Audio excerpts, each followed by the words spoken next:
Hey yo, I wanted to take a quick opportunity to show off my pretty much completed Ford Transit Connect camper van weekend vehicle. The priorities I had when building this were to be lightweight, cost efficient, and fairly temporary. So let's take a look at it. First, we're going to start with the fairly new addition, the cheap Napa Auto Parts $100 awning. As you can see, it is a bit of an unreal pain in the ass to try to set up by yourself, but it can be done. They're really cheap and not super durable. This thing got stuck in a windstorm and the whole thing flew up and bent backwards and bent these rails, these steel rails up pretty hard. The inside is fairly cheap and inexpensive. So the bed was made with almost entirely scrap wood. I think actually all of it was scrap wood that we already had in the garage. So this whole bed is made on slats, and these slats can slide out to the entire width of this van. The floor is, I think, 3/4 inch ply with another 1/4 inch ply on top, and then this veneer, this flooring. This is like kitchen flooring. It's pretty cheap vinyl stuff. It's easy to keep clean, and it's easy to cut. Now, the panels of these walls are insulated. This is really thin plywood with XPS foam board insulation behind it, and then some discounted fabric from the fabric store. Two different types of fabric here. So that keeps it a little insulated. It's not really going to do very well for deep winter camping. The ceiling is a similar setup. So this is fake wood here. This is kind of a stick-on veneer, but beyond that is a really thin piece of plywood with XPS foam board on the other side, and it is drilled into the fins of the railing of the ceiling here. I built some shelves here. Usually keep my toiletries, my toothbrush and stuff up there, and then some other shelving here because there's really nothing to do with the walls.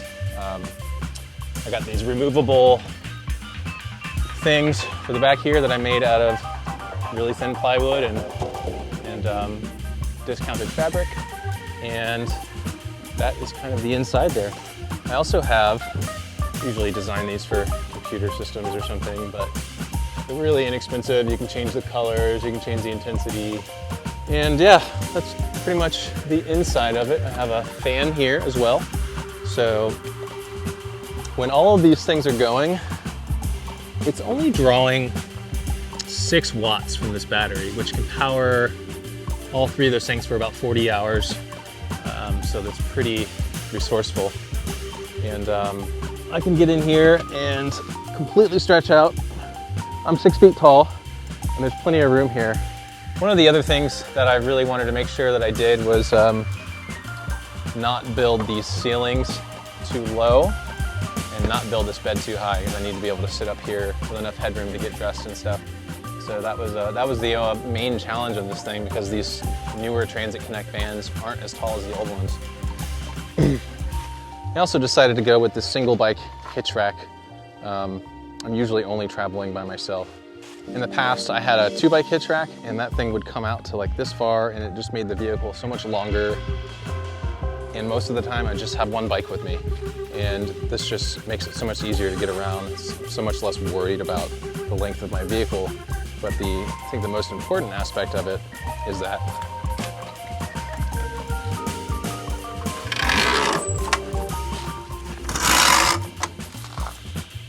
when I don't have the bike on it, I can access the back of this whole thing without like smacking my knees and stepping over stuff. Like, everything's accessible right here, and I don't have to like work around this thing too much. So that's really helpful. A lot of times I like to sit back here and just have my coffee. And all in all, this thing is still pretty a nondescript vehicle. When everything's packed up, it kind of just looks like a work vehicle. I can park it anywhere, and I don't get any looks, and I don't have anybody suspecting that there's somebody camping out here with a bicycle and a bunch of other crap. The other thing I did was I put the biggest tires I could fit on this thing without requiring a lift. The stock tires on this vehicle were so small and narrow that it made for a really jarring ride. These are 215/65 R16s, if anyone's wondering. It's the tallest tire I think you can fit in here without requiring a lift, and that brought the vehicle up almost an inch off the ground. But more importantly, it smoothed out the ride, so when you're driving down rougher roads or gravel roads or service roads, the whole van's not just like shaking violently like it was with the smaller tires. Gas mileage wasn't really affected. This thing is currently getting 30 miles to the gallon on the highway, and that's with 2 bikes and a water tank and all the equipment inside. I can pack everything up in here and still have enough room to slide a bike in here if I need to bring 2 bikes without having to break down the bed or anything. And if I need to, this bed slides right out. It's not bolted to the floor.